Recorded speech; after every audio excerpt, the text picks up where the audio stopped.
Do you think that every element of that story is false, and do you have anything to correct in terms of what you said at the podium yesterday afternoon? No, I stand by my statement that I made yesterday. And what I'm saying is really the premise of that article is false, that in any way the president had a conversation that was inappropriate or that resulted in any kind of lapse in national security.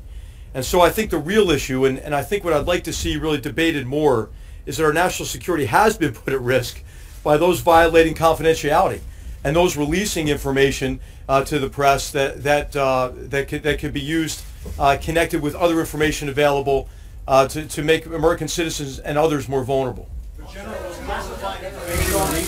General was classified information. Sir, can you tell us if Prime Minister Netanyahu will join President Trump at the Western Wall, and does the president believe that the Western Wall is part of his will? It's part of his what? I'm sorry. No, no Israeli leaders will join President Trump to the Western Wall. He's going to the Western Wall mainly in connection with the theme to connect with three of the world's great religions and to advance, to pay homage at each of these religious sites that he's visiting, but also to highlight the theme that we all have to be united against what are really the enemies of all civilized people, and that we have to be joined together with an agenda of tolerance and moderation. General, I just want to try to dig into some details of this reporting on the president's conversations with the Russians. Are you denying that he revealed information that was given to the U.S. by an intelligence partner? So what we don't do is discuss what is and what wasn't classified. What I will tell you is in the context of that discussion, what the president discussed with the foreign minister was wholly appropriate to that conversation and is consistent with the routine sharing of information between the president and any leaders with whom he's engaged. Was it information the U.S. received from an intelligence partner? I'm not going to be the one to confirm that sort of information that could jeopardize our security. U.S. allies that do have these type of intelligence sharing relationships with the U.S. will stop providing that information? No, I'm not concerned at all. That conversation was wholly appropriate to the conversation, and I think wholly appropriate what the expectations are of our intelligence partners. If I can follow on that, General, have you reached out to foreign partners who might have contributed such information to the U.S. and talked to them about it, tried to reassure them? If so, what was their reaction? I have not, and I'm not sure what conversations have been held about that. Carol. Going back to what you were saying earlier, if there was nothing that the president shared that he shouldn't have shared, why did his counterterrorism advisor contact the NSA and the CIA about what he had said?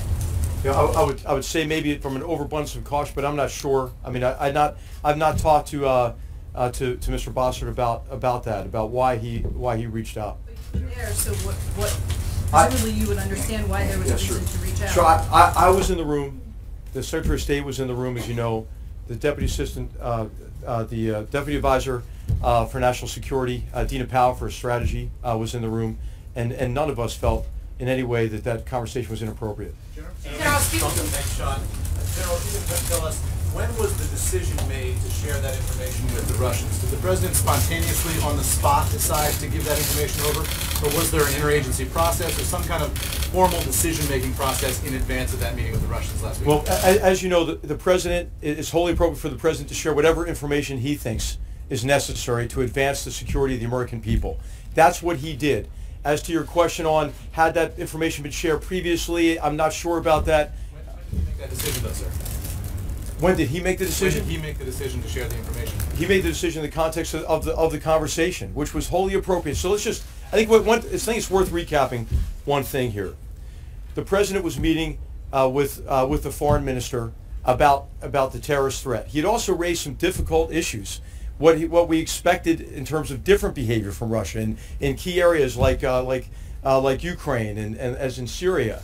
But then the president was emphasizing, hey, we have some common interests here. We have to work together in some critical areas. And we have an area of cooperation with transnational terrorist organizations, ISIS in particular, an organization that had already taken down a Russian airliner and murdered over 200 people in October of 2015.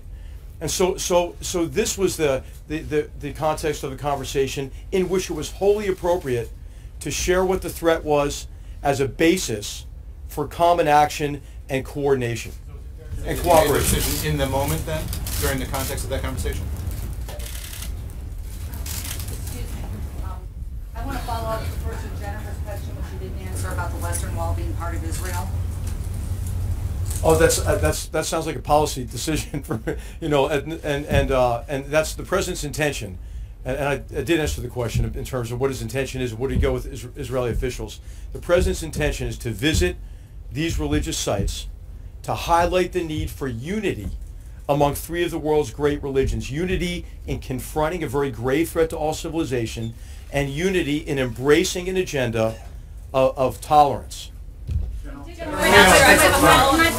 I get to the question that I had, please? Did the president reveal a city? I mean, the spin is that the president revealed the name of the city, and that gave away information that undermined an ally. Okay, I won't answer that. Okay, so all of you are very familiar with the threat from ISIS. All of you are very familiar with the territory it controls. If you were to say, hey, from where do you think a threat might come from territory that ISIS controls? You would probably be able to name a few cities, I would think. And so it was nothing that you would not know from open source reporting in terms of a source of concern. And it had all to do with operations that are already ongoing, have been made public for months. Sorry, to get back to my question, sir. Was this information that was shared with the Russians also the same content that was shared with our allies? And specific to this threat, which the president says was in relation to airlines, is this an imminent threat? Was there a justification for, in that moment, needing to share it with the Russians?